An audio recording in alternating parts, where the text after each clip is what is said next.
Karibu sana Charity, good evening.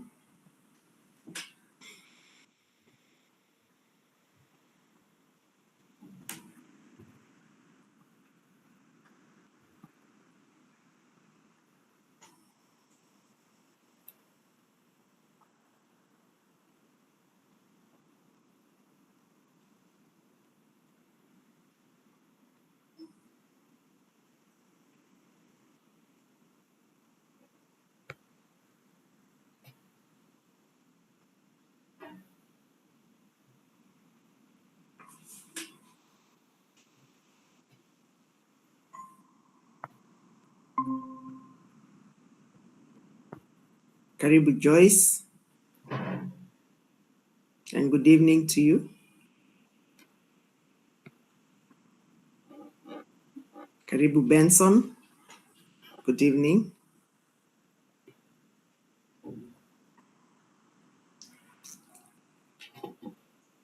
And so while we are buying time for about 3 minutes, for Joyce, Benson, Ben, and Charity, if you could just check in by telling us how your day was. We'll use colors. You can check in the chat, or you just unmute and tell us how your day was. So you're going to use yellow for such a great day. And then we will use blue for a dull day. So you can say yellow. We'll understand that your day was great. Or blue, that your day was dull, emotionally, physically, however way it was for you. So you can use the chat, or you can unmute and tell us how your day was. Just go ahead and do that for the next few minutes while we give people a couple of minutes to join us.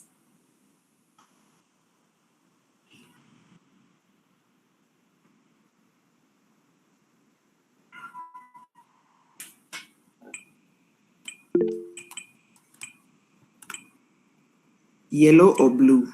Yellow for a bright day, and blue for a dull day. Thank you, Joyce. You can see your day was yellow. Amazing.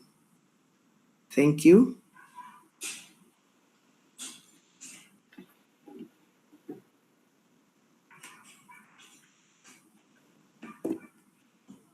Karibu, Emily, and good evening to you. We are just checking in with a color. We are checking in with color yellow to say that your day was really great, just a bright day. Or blue, if you had a dull day where maybe emotionally you are down, physically you are down, psychologically you are down. Yeah, that's what we are doing in the next couple of minutes. Charity, thank you. We see your response. You had a yellow day. Judith had a yellow day. Mine, I was going to type yellow, then I typed with a typo, so I abandoned. yeah, but mine was a yellow day as well. Yeah. Asante. Ben, if you're still with us, you can just go ahead and check in with a color yellow or blue.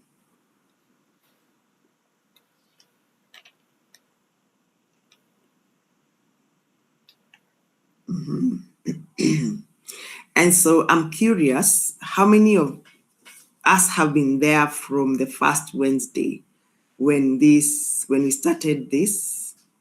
Maybe you can show by a show of hands if you've been here since the beginning, when we started this grief workshop.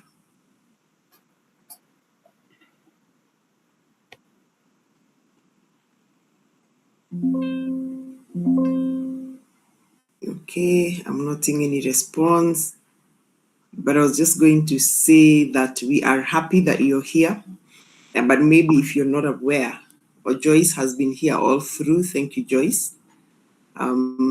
Just in case you are not aware, we have been doing this since, was it 4th or 3rd of June? Sometime back there. That's when we started. And Charity too has been here from since then. Thank you. So this is our third Wednesday for this grief workshop. And so in case you missed the first day or the second day of the workshop, all the material is in my YouTube channel or Judith's. Mine is Vicky Kidemi, YouTube. You'll find all the information. So we can say you haven't really missed much because you can really go back there and check and see what we discussed about, which was just an introduction to grief and what grief is all about. And last week we covered the physical, emotional, psychological symptoms that it shows on your body when you're grieving, and then what to do to that stress that grief brings. So in case you are not there from those other Wednesdays, you can go to my YouTube channel and check. But even this one will also be recorded or posted on our YouTube channels. That's Vicky Kidemi and Judith Epereje, so that you can always go back there and check what we discussed. And that's the beauty of social media, the beautiful side, which is because we are sharing something positive. So we are going to leave it there. That material is there for your future perusal. You can always go back there and check. And so allow us to start the meeting in respect of time. We are happy that you're here and we are happy to start with you. And so, as we always do, I'm going to ask us to do what we call a grounding exercise, to just, put a stop to the day that was and bring you into this space, hoping that you'll be able to relax a little bit. And so what we are going to do is called a body scan. And what we do in a body scan is you just sit upright on your chair. This you can't do a lying down, you have to be seated. It's better when you're seated. And then place your feet firmly on the floor where you can feel where your foot is flat on the floor, where you're able to feel the floor. And then wiggle your toes. Like I said, it's called a body scan, and you'll see why it's called a body scan. If you're able to close your eyes, go ahead and close your eyes. If you're not able to close your eyes, that's okay. But it's better when you're closing your eyes because then you can feel all the sensations that are going through your body. So your feet firmly on the ground, even your toes, and then allow your foot to move a bit on the floor to release any tension that could be there on your foot. And you can even feel yourself breathing out a little bit in case you are holding any tension. And then wiggle your toes, wiggle your foot, and then let it just relax on the floor. And then feel your knees, from your knees to your foot to your ankle over there. In case you've clenched your calf, release it. And then feel your thighs. In case there's any tension you're holding there, just release it and just let your thighs just be free of any tension, any worries that you may have carried on during the day. And then to the part that allows you to sit properly, allow yourself to release any tension that could be there. If you've clenched your muscles, just release them. And then we go to the back, the lower back and the lower belly. If there's any tension you're holding there, just release it. Allow your muscles to be free. And then we come to the chest, and you can feel yourself breathing out through your mouth. In case there's any tension you're holding there, release it. And as you release it from all the other parts of the body that you have scanned. And then we go to the hands, your fingers, wiggle them a bit, just to let blood circulate freely. If there's any tension you're holding with your fingers, allow your fingers to be free and not clenched. Mine are on the table. You can put yours around on your sides. And then your shoulders, wiggle them a little bit. You can wiggle them backwards, 2, 3, and then wiggle them front, 1, 2, 3, and release any tension you could be holding in your shoulders. And then your neck. Allow your neck to fall to one side and the other side, to the front and to the back, and take it round in one circular motion, and then the other side, so that you're able to release any tension you could be holding there. Then take a little breath in and out through your mouth. Then let's feel your cheeks. If there's any tension in your cheeks, release it. Your head, your face, your temple, release all that out. And then in a count of 3, we will open our eyes and we come back to our meeting. So 1, 2, and 3. All right. So what that's done is called a body scan. A body scan helps you scan through the body. What are you looking for? Tension. Because sometimes we sit and then we are so clenched up, you don't realize it. But then when you wake up with, or not wake up, when you stand up, if you are seated, you stand up and then you feel like you are so tense. Yeah, it's because you had really clenched yourself. And sometimes we are not even really aware that we are all clenched up. Yeah. So that is called a body scan. And we invite you to use these tools anytime, wherever you are. And so welcome. My name is Vicky Kidemi. We've been with Judy through this workshop, and as we explained, it was part of some work that we were doing in an association that we belong to of marriage and family therapists, and we were mandated to look for a community and share this information with them to bring awareness about grief, because a lot of times we struggle because we lack awareness. And so we trust and believe that this has been really helpful to you. And so today, Judith is taking us through grief and bereavement in the Kenyan context. And so I want to introduce her, and this is her profile. So Judith Ipereje is a marriage and family therapist and the founder of Serendipity Psychotherapy Consultancy. She holds a BA in social work and an MA in marriage and family therapy from USIU Africa. Her work is grounded in systemic trauma-informed and culturally responsive approach. With 10 years of experience across criminal justice system and psychotherapy, she has worked with individuals, families, communities affected by trauma, family violence, crime, social vulnerability, experiences that informed her research on parentification and psychological distress among emerging adults. Judith uses the therapy that works framework, integrating narrative therapy, cognitive behavioral family therapy, emotionally focused therapy, and mindfulness in her clinical practice with individuals, couples, families, and groups.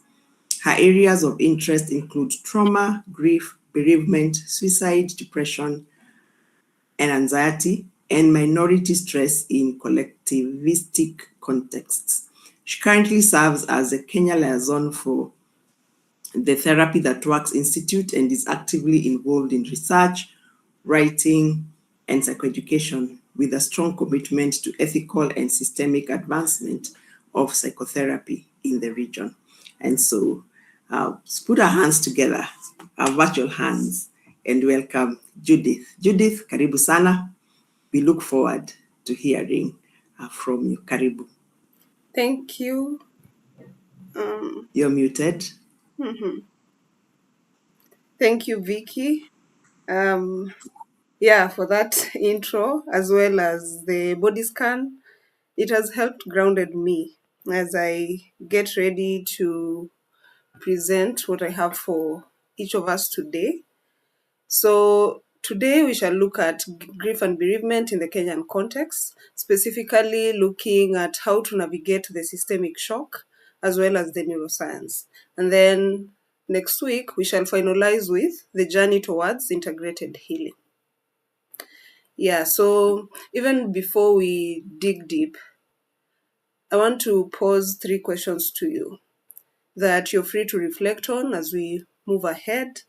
Um, Feel free to write the responses in the chat, or if you have somewhere else where you can write, please write it, since our key topic for today was safe spaces. So my first question is, what does safety mean to you or for you? What does safety mean to you or for you? The second question, I want you to identify the places or a place that you feel most safe, referring back to the meaning of safety that you would have indicated for the first question. And then the third question would be, write down 5 people that are your safe people. Write down 5 people that are your safe people. So for the next couple of minutes, allow me to start.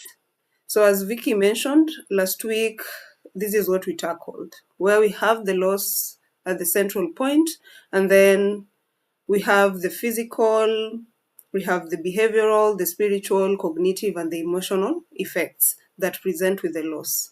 Yeah. So allow me to just go through like parts of this because they will inform what we're going to talk about next. So, physically, we see that people experience a lot of exhaustion after a death, and it's mostly from planning the physical activities that are needed to be done, but also emotional exhaustion that could also present physically. We also have the immunity system being suppressed and a lot of pain being experienced. Yeah. Behaviorally, we find that people struggle with a lot of uh, challenges with sleep. So some people will experience insomnia while others will sleep longer, so hypersomnia. So we also see that people tend to withdraw socially and some experience restlessness. Spiritually, we mentioned last week that there's a crisis of faith that happens where people start searching for meaning and even start questioning God. They even begin questioning their own mortality. Cognitively, we see that there's a sense of disbelief, there is confusion, there is disruption in one's identity. And not to forget what happens emotionally. We see that people may struggle with feelings of anger, a lot of guilt, and something we also call survivor's guilt. If perhaps the death occurred through an accident, where perhaps the bereaved was with the deceased. So the bereaved is the survivor here. So maybe any one of us who's been left behind by the deceased. So there's that feeling of I should have been the one who died and not the person who died. Perhaps if it is a parent who lost a child, then there's that survivor's guilt. Like, I should have taken the place of my child. There's also relief that might be experienced by some individuals, especially in cases of terminal illness, where we see that perhaps the family or an individual was a caregiver for a long duration of time. So when a death occurs, there's this sense of relief that they might feel that could also result into guilt. But there's also numbness that we talked about when we were looking at the 5 stages by Kubler-Ross. So, what happens to the brain? So, this is the neuroscience behind grief. So, the primary function of our brain is to keep us safe. It is not there to make us happy.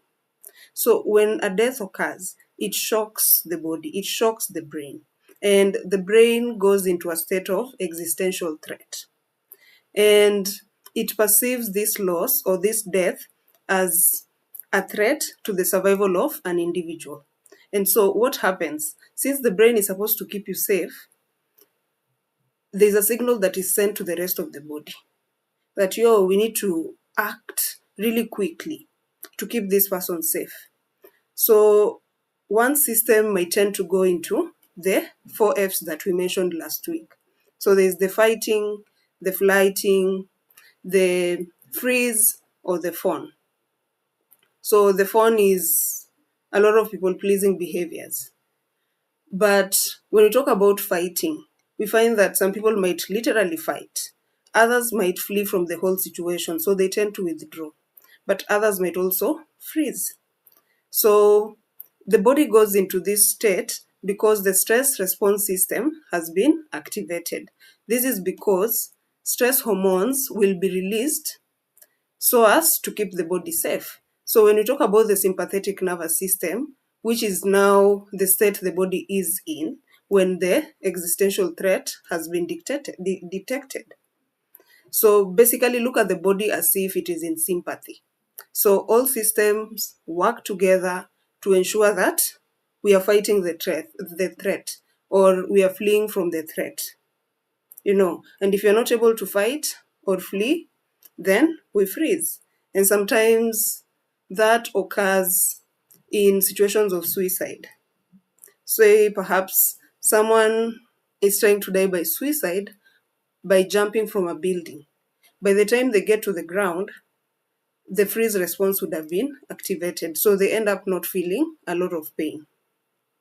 So because of this sympathetic nervous system being activated, we see that there will be increased heart rate. So the heart will pump really quickly, the blood pressure will go up, there's a lot of sweating and hypervigilance. So blood really flows quickly to the extremities of the body. So the legs, because if you're supposed to flee, then you need to have energy to run. But remember, we said if you're not able to flee or fight, then you go to freeze, which is dissociation. And this might be experienced as brain fog, some confusion here and there.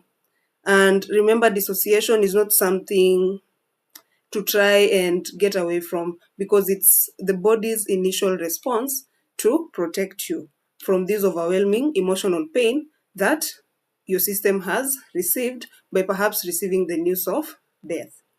So grief definitely requires a lot of work to rewire the brain. And the good thing is the brain is made up of neurons which can grow, which can be regulated. And a lot of work goes into that, even in therapy. Okay, so we mentioned physical challenges. So, what does the physical toll of grief really look like? So, grief might manifest in the body in different ways. So, in the heart or the cardiovascular system, we see that someone struggles or suffers from a broken heart syndrome, something commonly called Takotsubo cardiomyopathy. So, the parts of the heart are weakened, like the left ventricle, and then there's this apical ballooning. And one is at risk of developing a heart attack or suffering a heart attack in the first 30 days after a death has occurred. I remember the Saturday morning that I received a call that my father had died. I literally felt like someone was punching through my heart. And I always went back to that moment because what happened, I felt it in my heart. I didn't know what was going on, but I threw the phone. I threw the phone away. When I felt that punch, the reaction from my hand was to throw the phone away. And the broken heart syndrome does not only occur in death or grief, grief through bereavement, but it also occurs even in heartbreaks, relationship heartbreaks. Even Vicky was talking about the grief that comes about when you lose a job, when you perhaps go into retirement. So some people might also struggle with broken heart syndrome. Last week we mentioned with people feeling ill after a death.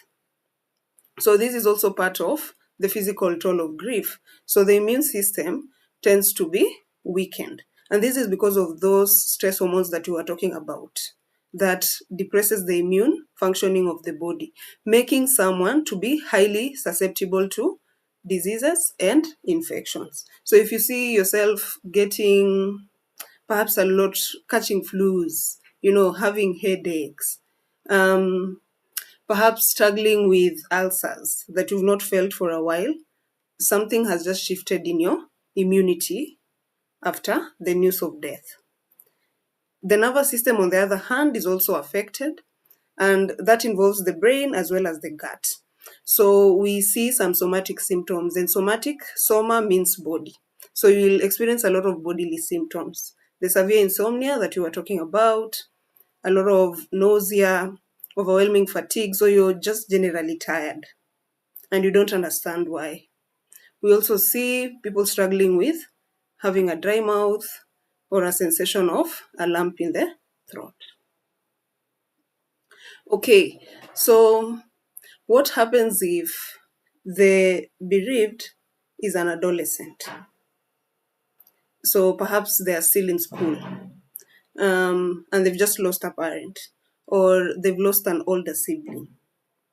So we find that there are different parts of them that are affected: their identity, their performance in school, in social settings, as well as their faith. Remember, this adolescent is still transitioning into adulthood. So we find that socially, they tend to withdraw and isolate themselves.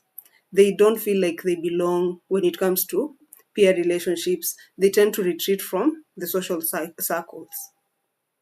Psychologically, there's a lot of death anxiety. There is identity confusion.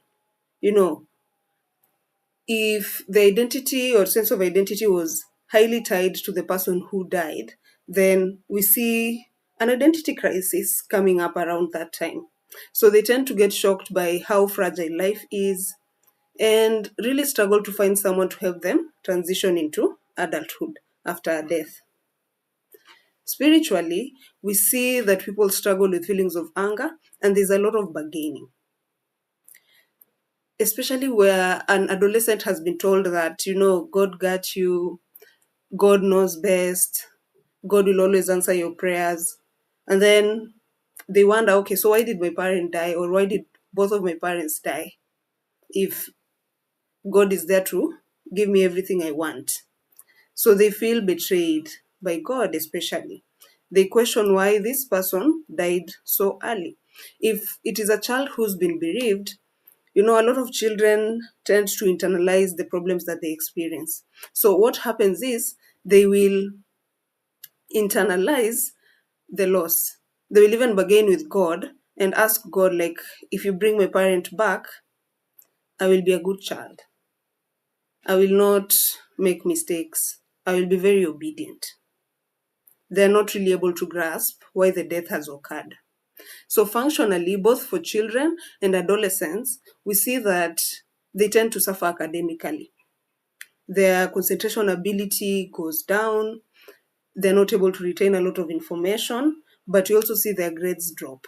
But this could also be true not just for adolescents or children, as well as even grown ups who perhaps are in school or taking courses in their adulthood, and then a death occurs. So they would also be affected academically. So we were talking about that sense of identity that is distorted. So I want you to think of having a grieving individual who's perhaps a wife. They play different roles. A wife, at some point they're a student, they're perhaps a caregiver, especially if the deceased was terminally ill. Say it was their spouse or their child. And on the other hand, they're also a mother. So we find that they tend to lose that relational identity that they had. So if they were a wife and then they lost their husband, first people stop calling them the wife of Nani. So it becomes, oh, Judy is a widow. You know, Michael is a widower. So they stop being wife and husband. If it is a child who's been bereaved, and perhaps this was the only parent that was left, then they become orphans. If it is a mother, and perhaps that was the only child, they become childless. And then for the caregiver, perhaps they've been caregiving for maybe 4 years, a year, 6 months. So everything about them revolved around the deceased. So when the death occurs, they're lost. Like, okay, so who am I if I'm not a caregiver? Who am I if I'm not a wife? What does it even mean to be a widow? What does it mean to be a widower? Yeah? What am I if I'm not an elder sister? Yeah? What am I without my elder sister? What do you mean? I'm the only child of my parents, yet I had a sibling. So there's that relational identity and self clarity that is distorted. Yeah, so we started with the individual. What happens in terms of the brain, physically, as well as just emotionally and cognitively. So I want to hone in on the family. What happens to the family as an ecosystem? So there's this guy called Bowen who is responsible for the thing we always talk about, the intergenerational patterns that are transmitted from one generation to another. So I will talk about the things he brings forth in about 2 or 3 slides. So according to Bowen, a family is an interdependent unit, and even in grief, how members cope and develop after a death is deeply intertwined. So it is not an individual thing. It's not like, oh, Judy will experience like grief alone independent from how the family will experience it. Yes, there's aspects of the individual part, but then there's how the systemic factors come into play. So when we have one member die, there's that missing node that occurs. So what happens if perhaps the person who died was a parent, or who was maybe the breadwinner of the family or the main caregiver? We find that there's a hole that is created. Yeah. And what would happen is the family loses its stability. But the system, now the family, will unconsciously work to reorganize the system so as to regain that sense of stability, to prevent this family from collapsing. And it will do that consciously or unconsciously. So, what determines the resiliency of a system when navigating grief? So Bowen, the guy I was talking about, is a psychologist. He says that certain patterns, just like behavioral patterns, substance use, mental health challenges, the same way they are passed down generations, emotional maturity, a sense of differentiation, chronic anxiety can also be passed down through generations. So, by differentiation, what do I mean? A differentiated system is a system that is fluid, in that there are clear boundaries between members. In such a system, we know clearly who's the parent there, who are the children, we know who's the couple. It's not when we see the interaction between mom and perhaps a son, we are lost as to who's in control here, who has the power here. It's very clear. Members are able to experience a sense of separateness, so doing things that I'm comfortable doing for myself, as well as come together when need be. So even in grief, members of the family are able to experience their own emotions, process the thoughts that come with grief, as well as come together as a family and navigate whatever is going on. So, in such a differentiated system, we see that members in grief are able to assume roles that are fluid, roles that are age appropriate. And even with the changes that occur, they're able to sufficiently navigate through those changes and take up the roles that are left. So perhaps the father died. We see that in a differentiated system, we'll have the mother be able to assume the roles of a parent. In as much as she might struggle, she will still wear the shoe of a parent. But in a system that is not differentiated, we find that perhaps one of the children might now come up and take the role of the parents. that does not mean that both parents are not there. So it is one parent who's died, but the other parent might struggle with other things. And that brings me to the rigid systems that are undifferentiated. In rigid systems, there are no clear boundaries. So members are disengaged from each other. It's always individualization over the connectedness. So in such a system, we find that that chronic anxiety that I was telling you about being passed down, there's a lot of that anxiety that is underlying in the system. So in times of grief, members tend to submerge their true personalities. They get locked in these rigid patterns of behaving where there is codependency that is experienced, but it is masked so that the system can be able to maintain stability. But in the long run, we see that the system will suffer. The hole that has been left tends to be repairable. And it threatens the system to collapse. And because of that threat, we find that one member of the family will present as a problem. Because now the family is trying to get a sense of stability or to gain homeostasis. And it will do that in ways you cannot even imagine, that I will mention next. So, this emotional shockwave that comes with a death or grief, how does it affect individuals and the family? How is it able to be absorbed by the family? So the ability to absorb it is dependent on the functional position of the deceased member.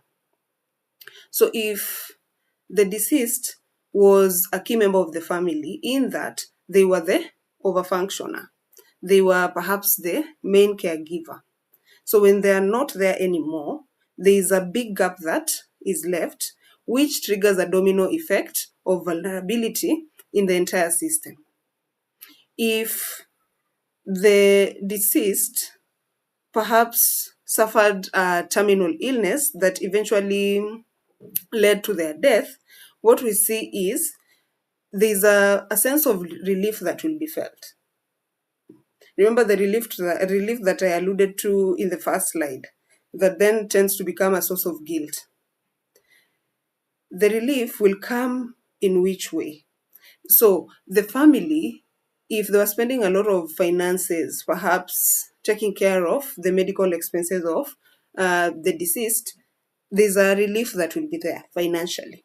But also the caregiving demands will go down. And the family might not be able to notice this. And in fact, if you tell members of the family that, oh, it's even it's even better that this person rested because they were suffering so much, or you know, you guys did your best with them, it seems like an insult. I remember some time back having an uncle who lost their child who was struggling with a brain tumor from when she was 9. So it was 4 years of in and out of hospital. And I remember when she eventually died, my uncle seemed very relieved, which was a struggle for me. At that time, I did not know a lot about grief. So I remember asking him, like, hey, you seem so relieved. What is going on? And I remember him saying, I'm just glad that she's no longer going through the pain that she's experienced for the last 4 years. And thank God I did not judge him. But yeah, as I was doing this research, I was like, yeah, there's that hidden relief. But remember, this might be stigmatized. So what affects also the grief response is the relational maturity, so the differentiation that I was talking about. And this will dictate how quickly a system recovers or not. So remember, the rigid systems, we see a lot of anxiety, we see people being disengaged from each other. So they tend to cope maladaptively, in that some members might then go into substance use, some will experience emotional cutoffs. We'll also see that some people will do anything to just manage the anxiety. So perhaps experiencing sexual behavior that is unwarranted. So a lot of what is it called, masturbating and all that. So they're just managing symptoms differently. But where we have a flexible system, the members have the capacity to express their pain while still maintaining connections that are meaningful, and that is able to allow this system to integrate their loss faster. So there are different factors or mediators that explain why people grieve differently. Siblings might have lost a sibling or a parent, but each of them will respond to the loss differently or mourn differently. And this is based on, first, the kinship. So, who's the person that died? So, if it is a spouse that has died, the remaining spouse will experience the death very differently from how his or her children will experience that death. If it is the child that died, you'll find that the parents will experience grief differently. They will perhaps mourn differently, which is also dependent on the nature of the attachment relationship. Remember, attachment is a person's relationship style from childhood, and it tends to endure throughout the lifespan. So, based on the strength of this attachment, the type of attachment, perhaps the strength of the bond, sometimes you might find that if a couple suffers a miscarriage, the woman might grieve longer or might show or express their grief more than the man will. Yeah, because the woman, their attachment to the child already started. But I remember people saying the man needs to have the child be born for them to start creating a sense of attachment. So what am I saying? The nature of attachment will affect how different people mourn the same person. Also, the circumstances of the death will influence or affect how people mourn. So if it was a natural death, perhaps someone died in their old age, so it's a grandparent. The grandchildren will grieve differently from how the children of the deceased will grieve. And even the great grandchildren, they will all grieve differently. Was it an accidental death? Was it suicidal?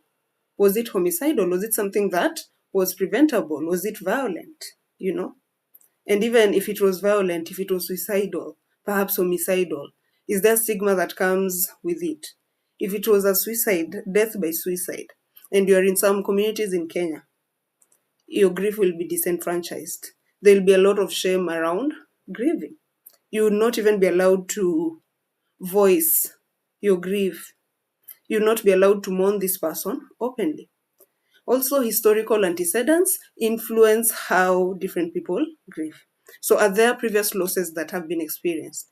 So, perhaps, not even perhaps, like an example would be my mom had lost her father, I think a year or two before my dad died. So, how she experienced the loss of my dad was definitely different from how I experienced it. Yes, I lost a grandfather too, but this was my mom's dad. Also, an individual's mental health history affects their grieving and how they mourn. So, someone who struggled with mental health challenges may grieve very differently from someone who's not had challenges with their mental health. So, someone who is perhaps navigating depression. Remember, when we were talking about the 5 stages, we had depression before acceptance. So, if someone is already struggling with depression and then death comes by, you see how they might go deeper into depression if they're not getting help. Also, people's personalities will affect how they grieve and mourn. Also, social variables play a key factor in how people grieve. So, what culture is this person from? Is the deceased or the bereaved from?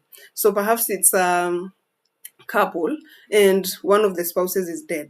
If based on the community that the remaining spouse comes from, that would influence how they grieve, how they mourn the deceased. What are some of the rituals that would be required to go into the grieving and the mourning process. Also, the strength and the quality of the social support that is available affects how people grieve differently. So you might all be in the same family, but perhaps I do have a strong support system vis-a-vis maybe my brother. So that would definitely impact how differently we grieve. Also, the current stressors that each member of that system is experiencing. So if maybe I'm going through a job loss and the other person is having challenges with their health, you see how differently we would each navigate the death that has occurred in the family. Yeah, yeah, just a quick check in. Are we together up to there?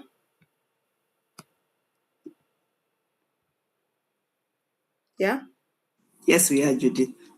okay. So if you have any questions that are coming up, please leave them in the chat. We will definitely find time and go through them. Okay, so moving on, there's a role that the deceased played before they died. How could it predict the shockwave that will strike the system? So if the deceased was perhaps the overfunctioner or the leader of the family or the leader of the clan, what happens is when they're no longer there, then there's this hole that I mentioned that happens. So there's a loss of complementary steadiness that happens in that system that leaves a void. And we'll find that in that system, members who are under functioning will tend to spiral without their caretaker. So if perhaps it's a family and the deceased was the glue to the connections in the family, say it's perhaps a mother who was joining the system and then they're no longer there. So that sense of cohesion, like it really gets distorted. It's very clear that, hey, there's conflict over here. So siblings may experience severe emotional reactivity in such a case, and estrangement may begin. So a lot of emotional cutoffs because the central mediator is no longer there. If the deceased is a triangulated child, so a triangulated child is, think of the couple system. So you have both parents experiencing issues, but then they need to pull in something or someone to reduce the anxiety that the conflict is bringing. Yeah. So the child that died might have played that role. So if that was the role that they were playing, they served as a distraction to the conflict that was happening in the couple system. Yeah.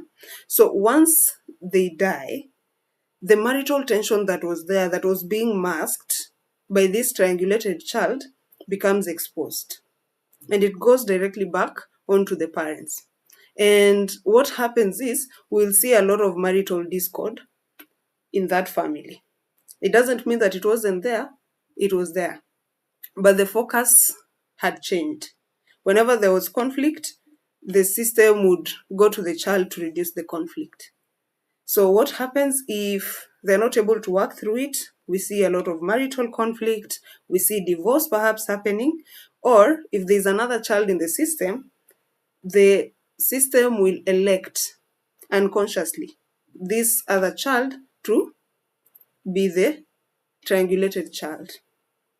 We also have the scapegoat. In therapy, we call the scapegoat or the truth teller the identified patient. And this is the person everyone will bring to session, or everyone will say, oh, you need to talk to someone. You know, you are the problem. So in that family, a lot of issues will be appearing to come from that child. It's like, oh, you know, they're the ones who drink a lot. They're the ones who perhaps do a lot of behavioral things that are not accepted in that family. But what the family doesn't know is that this scapegoat or this child is the person who absorbed, you know, the negative projections of the dysfunctionality of the family. So when they're not there anymore, the system will experience a false relief, especially after the death. Yeah. So the underlying dysfunction will tend to be hidden initially, perhaps until the burial is done. Yeah.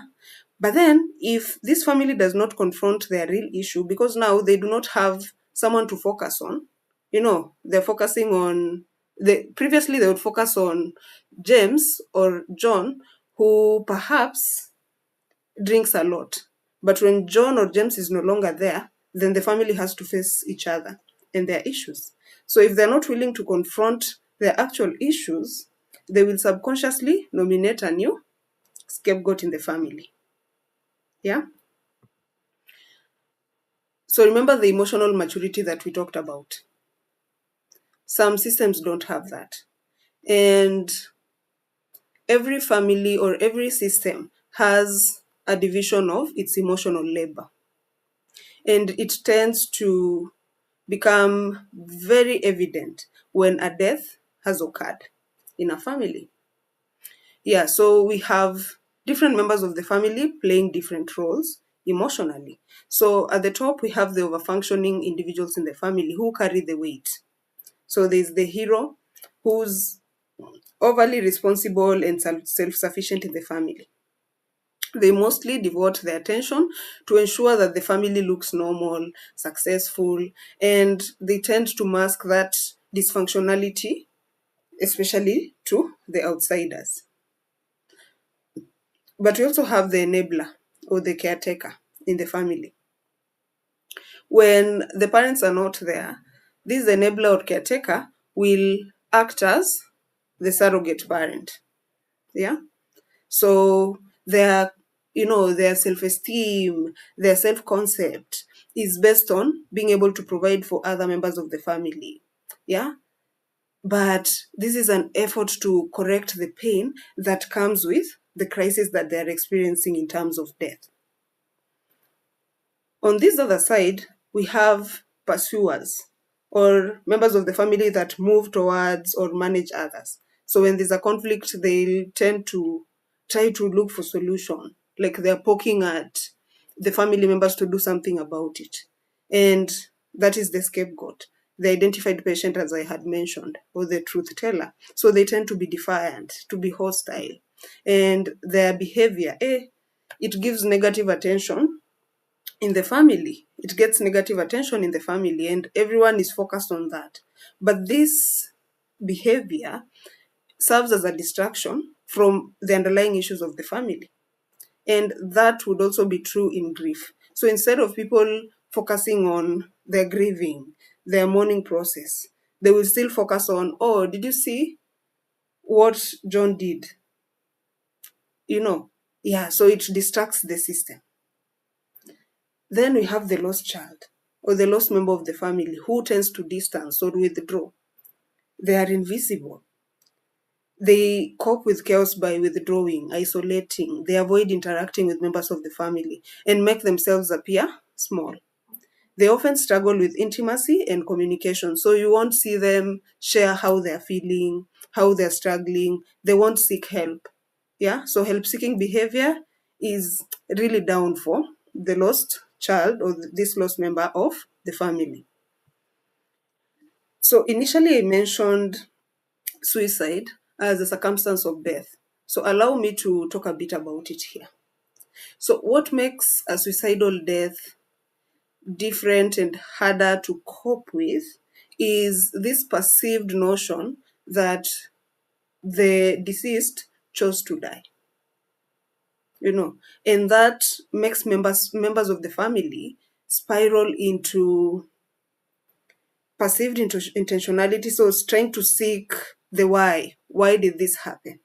Why did they choose, to die by suicide? Was my love not enough for them? Perhaps if it was a spouse that died by suicide, if it was a child, yeah, like what wrong did I do? Yeah, why did they do this? Why didn't they come and talk to me? But on the other hand, we have the perceived responsibility that members will try to find. So they try to look for who to blame, you know. Yeah, so you find survivors being trapped in this cycle of, if only I had known that they were really struggling, if only I had asked them to go to therapy, if only I had seen the signs. But all this, it's just a chase for a bearable narrative. the need for the survivors to assign blame to someone, to perhaps give them a sense of relief. Recently, people were talking about ChatGPT and how it influences suicide or suicidal ideation. Yeah, and I heard in some countries people were even suing creators of ChatGPT because apparently people would go to chat and chat would tell them what to do, and then they would eventually end up completing suicide. Yeah, so you'd find members really struggle with that. But remember, death by suicide is highly stigmatized. So you have a lot of questions. Why? Who? But you cannot even talk about it in the family. You cannot even have a befitting send off for this member. So it complicates the grieving process. It complicates mourning, but it also complicates the healing process for this system. So we mentioned attachment style as being a key predictor of how people mourn differently. So remember we said attachment is one's relationship style. So we have 4 different types of attachment styles. So we have the anxious, preoccupied, we have the fearful, avoidant, or the disorganized attachment style, we have secure attachment, and then we have avoidant, dismissing attachment style. So where we have someone with an anxious attachment style, when a death occurs, they tend to be super sensitive to neglect. And remember, this is basically how they experienced relationships, even before the death. But then when a death occurs, the experiences tend to be heightened. So if it is a spouse who died, because of that anxious attachment, more often than not, you find that their self-esteem or even self-concept is highly reliant on the deceased. So they really tend to struggle finding a balance without the deceased being there, which then leads them to a chronic or prolonged grief process. They tend to suffer from rumination. And rumination is like, how a cow is a ruminant. So it will eat food during the day, spit it out at night, chew it, swallow, spit it out, chew it. So imagine that concept here on the brain. So it's a thought, it's an emotion, it's a sensation, but you just can't seem to get it out of your mind. It comes, you think about it, it goes.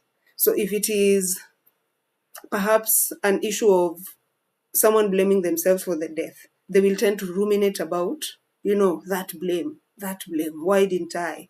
Why didn't I see that coming? What could I have done?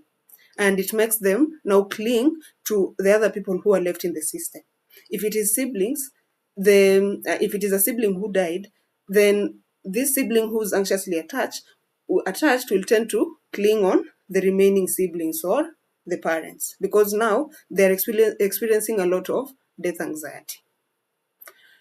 For the fearful avoidant or the disorganized attachment style, normally these persons experience or crave connection, but they fear it when they get it. So in terms of death, they will crave connection, especially after death has occurred. But then they will also fear losing these people through death. So let me use the sibling situation. So if it's a sister that died, the remaining sisters or siblings, so a sister, perhaps a brother, so the one who's disorganized, whose attachment is disorganized, will crave connection for the other siblings, but will also fear losing them. And these members are highly susceptible to experience severe depression, and you'll see that they tend to withdraw socially. And this is an effort to protect themselves. And more often than not, they will resolve to maladaptive ways of coping. Where we have avoidant or dismissing attachment, these individuals tend to value self-reliance over relying on other people. So even in a death, they will rely on themselves to navigate the grief, to mourn. They will show minimal emotional reaction to the death. So when you're looking at them, like you're not seeing any, like they're not affected, they don't look affected, but internally, hey, it's chaos. Whatever is showing here and whatever is happening internally is very different. So what happens here is that there's a risk of these individuals delaying the experience of grief. And later on, they might suffer from somatic or psychosomatic symptoms. So psychological challenges or mental health challenges presenting as physical health issues. But where we have individuals who are securely attached, they're able to experience the deep pain that comes with grief, but they're also able to process it effectively. They're able to maintain healthy continuing bonds even with the rest of the members of the system, and they're able to adapt well to the different tasks. So does it mean that if you're not securely attached and you've experienced a death or a loss, that hey, you're done for? You're definitely not, because you can always work to get to secure attachment. And also looking for connections or people who are securely attached could go a long way in helping people who are insecurely attached, that is anxious, disorganized, or avoidant attachments, to be able to heal their grief. Yeah, so we've looked at the individual part, the family as a system. I want to dive into now the cultural aspect of it. Um, yeah. So would you allow me to finish before we do the questions, since we have a few minutes? Yes, I think finish, then we do the questions. Okay. Yeah. So culturally, since we live in a collectivistic culture, so a collectivistic culture is where, like just how Kenya is, it's not the individual concept that is privileged, it's more of what the community wants. When it comes to death, when it comes to marriages, dowry payment, it is a cultural concept. So when a death occurs, there are things that culture gets right, but then there are things that culture has really not navigated properly. So we find that there are shared rituals that happen, perhaps harambes, night vigils, or disco matanga, which provide chaos in times of a death. This presents a collective presence for the bereaved members of the family or the community. So the gathering that happens buffers the initial shock of a death. And the community tends to absorb the immediate financial and organizational burdens of the burial. So you'll find that it is not just the family that works to bury the deceased. It's kinda a communal thing. But this might disenfranchise the individual aspect of grieving or mourning, in that when the community shows up in large numbers, then the individual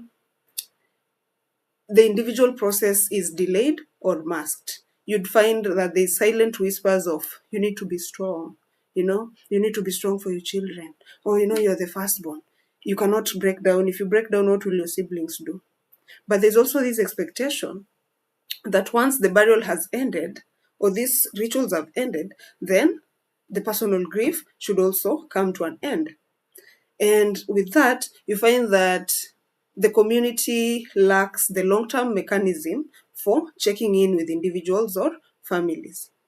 And what that does, these silent whispers of, oh, you need to be strong, you need to move on, we find that there's a pressure for the bereaved family to mask their emotions, the big emotions. If someone is a member of a religious organization, then they're not allowed to even express whatever is going on with them in terms of spirituality. If they're questioning God, they cannot voice that out loud.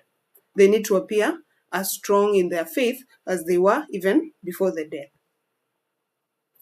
There's also this systemic vulnerability that happens when a death occurs. So if one is widowed, yeah, and it might also be true for the other gender, we find that there is this prerequisite for the widow to give a befitting send off to the deceased. There are certain rites that need to be performed, and it could happen both for the widow and the widower. But there's also the property scaffold. So the family that is left behind will will suffer in the hands of some community members or even in-laws who come disguised as helpers, but in reality their goal is to get the property of the deceased. Some communities have rituals or practices of wife inheritance, you know. So when a woman is bereaved, then they're expected to get married to the brother of the deceased.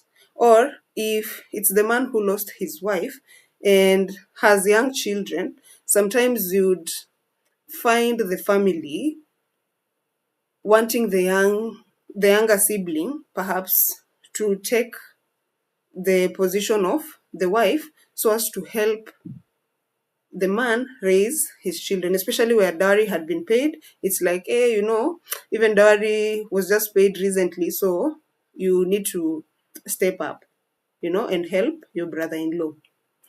But what this does, the property scaffold, the prerequisite for burying the deceased, disenfranchises the grief of the widow or the widower, where they're forced to fight, perhaps go into survival mode, and not really focus on what is going on with them cognitively or emotionally.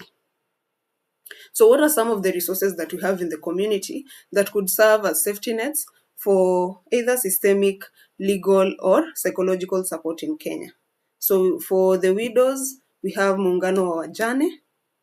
Yeah. For the legal part, we have FIDA Kenya that is really critical in helping widows or families facing, the property scaffold or even inheritance rituals. But we also have clinical and trauma interventions where you can seek mental health support. Vicky and I do grief counseling, but you also have a lot of other therapists in Kenya. But you also have other foundations like Tears Foundation. So this would be our last slide for today. So how do you support the bereaved? So we have a green zone and a red zone. So the green zone is the things to do, and the red zone is what to avoid. So supporting the bereaved does not stop once the burial has happened. We need to have a practice where there are check-ins that happen even 3 months or 6 months post burial. Because once the burial has happened, then that's when the reality really sinks in. And when you're showing support, please invite people to talk about the deceased without forcing it, because sometimes it could be really traumatizing for them. So you don't want to re traumatize them by asking for more details, but you could, just hold space for them. Sometimes sit in silence with them, or even just ask simple questions like, what are the days like for you right now? On the red zone, let's avoid the cliche comforts.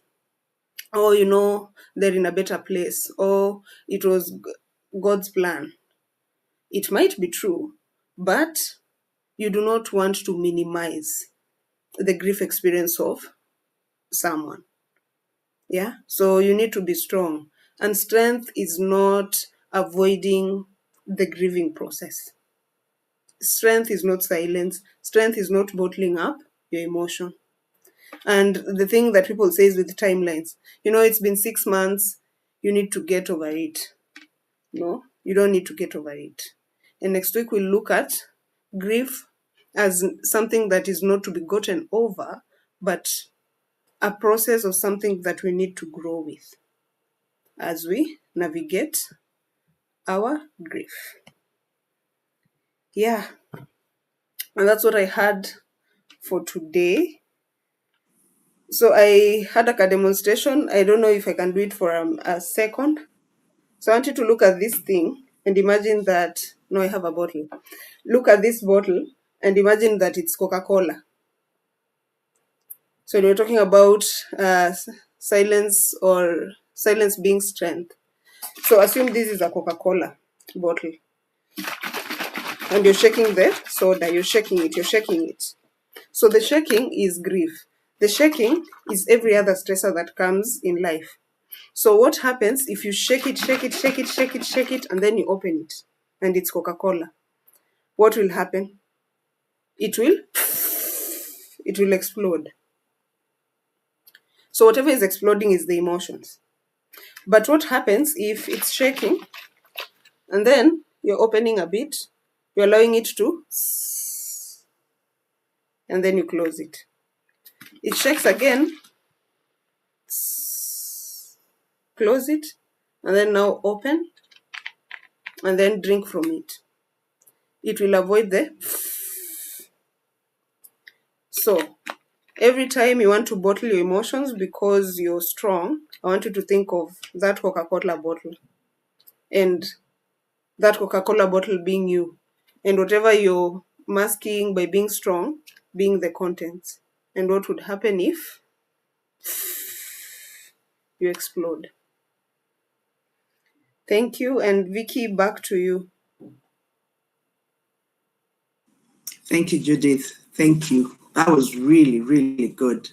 And I'm grateful that this is on YouTube. So somebody can always go back there to check from the individual to the family to the attachment styles and all. Thank you so much. That was really great wealth of information. Thank you.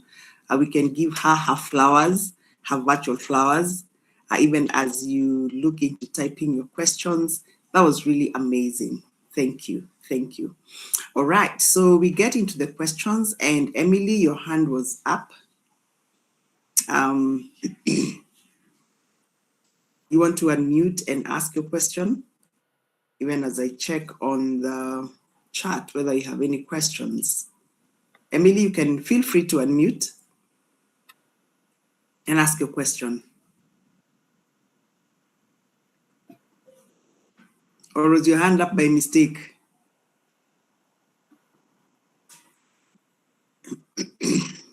Yeah, Judith, you've laid up how the family behaves when there's grief, from learning how to grieve to how then the family behaves when there's grief and how different griefs affect us differently. Mm-hmm. So this was really, really, really rich.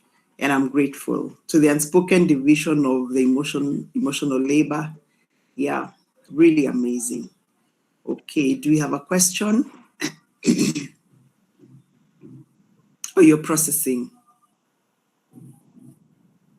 I'm also curious about their answers on safety.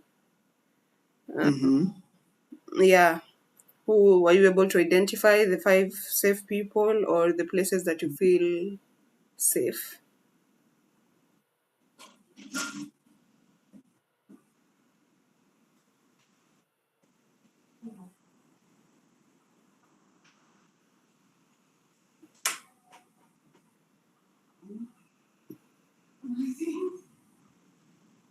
Okay, I'm looking at the chat. I can't see anything yet.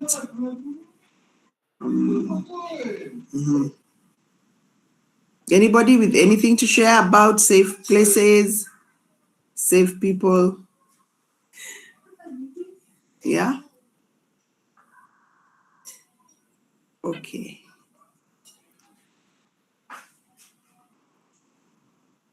Judy, what are you? Who are you? Where is your safe place? Maybe we can start with you, maybe to give them an idea of what we are asking. Okay. So my safe place, one like the number one in that list is my house, but specifically my bedroom. Mm, Yeah, when I'm in my house, I feel most safe in my bedroom. okay. Can you have many safe places depending? Yeah, you definitely can. I also feel safe in nature. So Yeah. Karura Forest is also a safe space for Mm, me. yeah, because that's what I was thinking. For me, I was thinking Karura just makes me feel, I don't know, at home Mm, and so grounded. yeah. My house also, Shags, you know. Yeah. Mm-hmm. Yeah. And Joyce says that I feel safe at home in the village, but now I don't feel safe with anyone. Now maybe by myself. Mm-hmm. Mm. Wow. Wow. Mm-hmm. And that's okay too, Joyce, to feel safe with yourself, Mm-hmm. especially that. Because then again, I don't know, Judy, what do you think about when you're not safe with yourself? Oof. I actually Yeah. think that safety itself is where to start, because once you have an idea of what it feels like to be safe in your own skin by Mm, yourself, then you'd be able to identify those feelings of safety with another person. mm-hmm. Yeah, and with safety, even when identifying safe people, what I always look for is ARE. Yeah, Mm-hmm. Mm-hmm. is someone accessible? So even myself, am I accessible to myself? When I need me, am Mm, I accessible to me? R, am I responsive?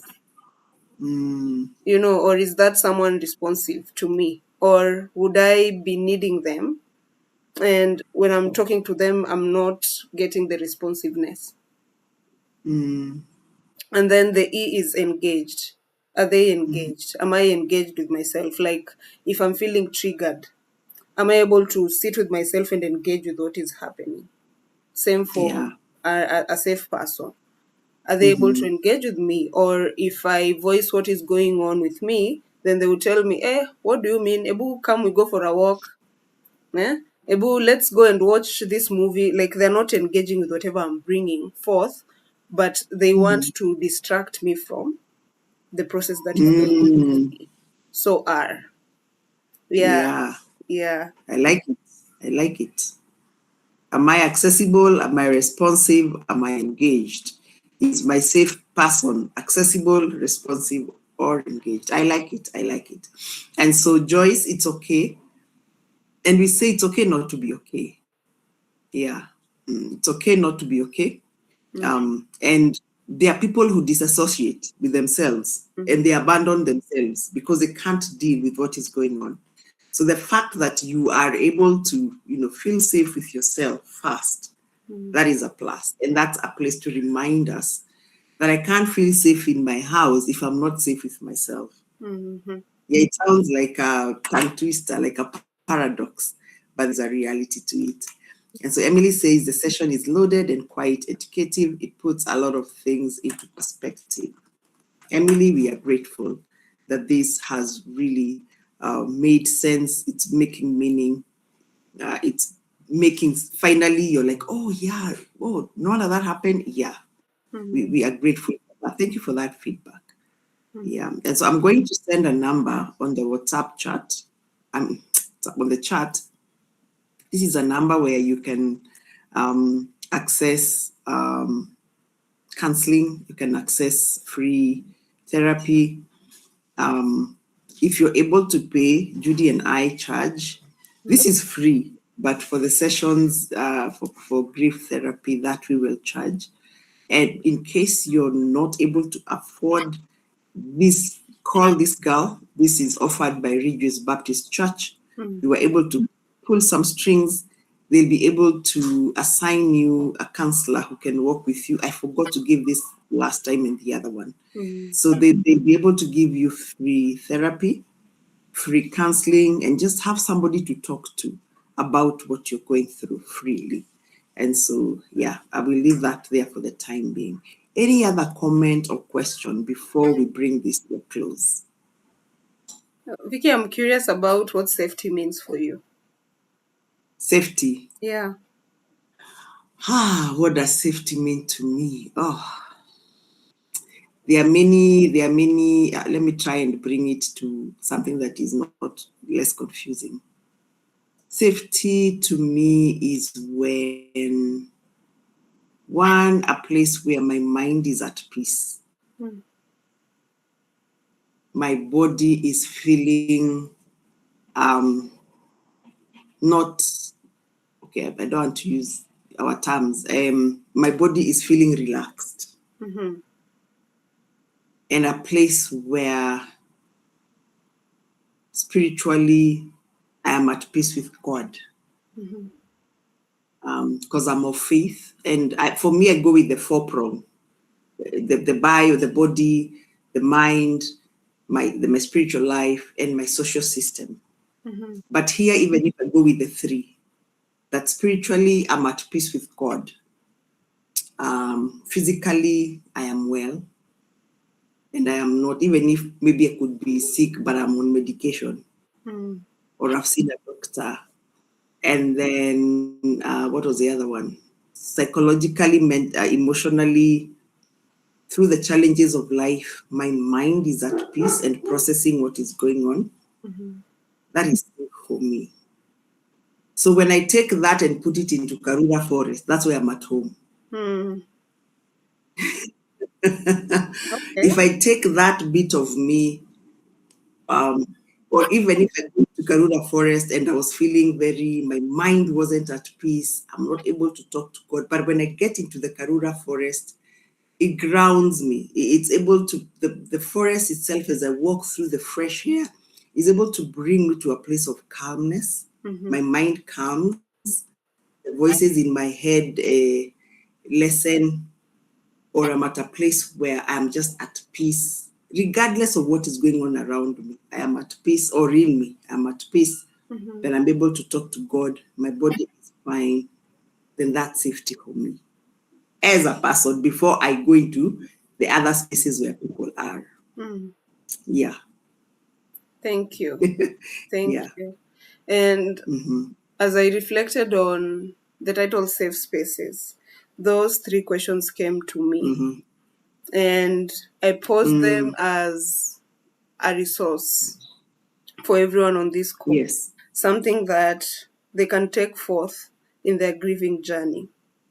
So even in the Mm. times where you feel triggered, remember we said that you could be walking in town and then a number of things could trigger you. So Mm-hmm. just trying to look around and analyzing, yeah, am I feeling safe right now? Based on Mm. that definition of safety for you. And if I'm not feeling Mm. safe right now, what is a safe space that I can go to? If your safe place is your house, are you able to go to that place in your house where you feel safe? If you're not able to access that safe space, then are you able to access a safe person? So if Vicky is my safe person or Ben is my safe person, am I able to put a call through to Ben to be able to get that sense of safety? Perhaps allow that conversation regulate my emotions or just bring me to a place of calm. But also, when Mm. working with kids and supporting elderly or the older generation in our families or our systems, how can we create safety for them in terms of allowing them to express their grief emotions, kind of probing that out of them, but also for children, allowing them to know that you can always come back to me, you can always lean on me, for me to be that safe space for you, to co-regulate with you, and perhaps label part of some of the emotions that you're experiencing when it comes to grief. Yeah. Thank you. And yeah, thank you. Thank you for sharing that. Yeah. And so, ladies and gentlemen, we want to bring this to a close. We have one more Wednesday to do this. So kindly join us again on Wednesday. We applaud you for this far. Thank you so much, Judith. I was just telling myself, hey, I'm going to go back there. There are quite of nice, interesting things that I saw in your as you are presenting, and I was like, yeah, I think I need to ponder more on this Mm-hmm. and just get some more clear understanding. So this will be posted on our YouTube channels, Judith Epereje and Vicky Kidemi. You can share with a friend. I'll tell them there's this information you can get on those channels. And thank God it's going to be there, even many years later. It will still be there to just help people. And so we want to ground ourselves now before we end, and we will do the 5, 4, 3, 2, 1. I love this one because it's about our senses. And sometimes we are doing this repetitively so that you can also get some of these tools that you can use and share with others as well. Mm. So you're going to look for 5 things that you can see around you. 5 things that you can see. So for me, yeah, I can see this one. Let's see. Second thing. Look around you, the third thing. I can see a fourth thing. Oh, and I can see a fifth thing.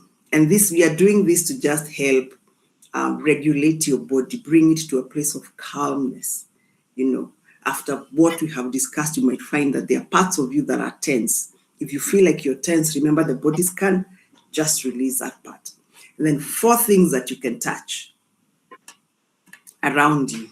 So I have my thing that I can touch and just feeling how it feels on my hands, and another one that I can touch, another one that I can touch. This is my 3rd thing. Oh, Judith is touching herself. Yeah, you can just touch yourself to remind yourself that, yeah, you're still here. And the 4th thing that I could touch. All right, now we listen to 3 things. 3 things that I can hear. So the first one,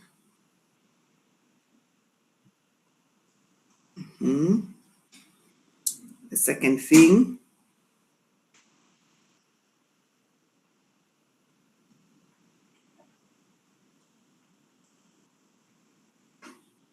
yeah, I had, and the 3rd thing.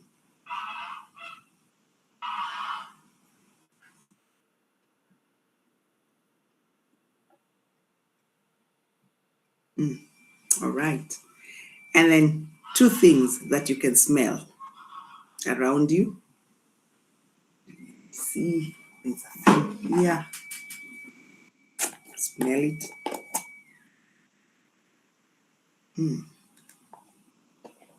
Another one that you can smell.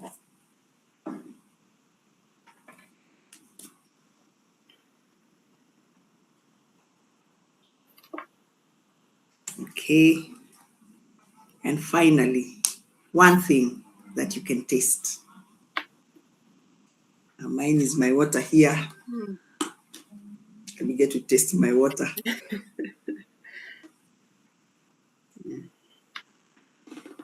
Some of you may have to go a distance to get the thing that you can taste. Yeah, amazing. So we use that to also just bring our senses alive and just cause us to connect with ourselves, connect with what is around us, connect with our senses, and just bring the body to a place of calm, even as we remove all the other distractions that we're beginning to build in the body. And so we are so thankful. Thank you for being here. We look forward to hosting you again on Wednesday, even as we bring this workshop to a close. It's been an honor. It's been a joy to have you here. Thank you so much. Wishing you a blessed night and a great week ahead. See you again on Wednesday, same time. Invite a friend.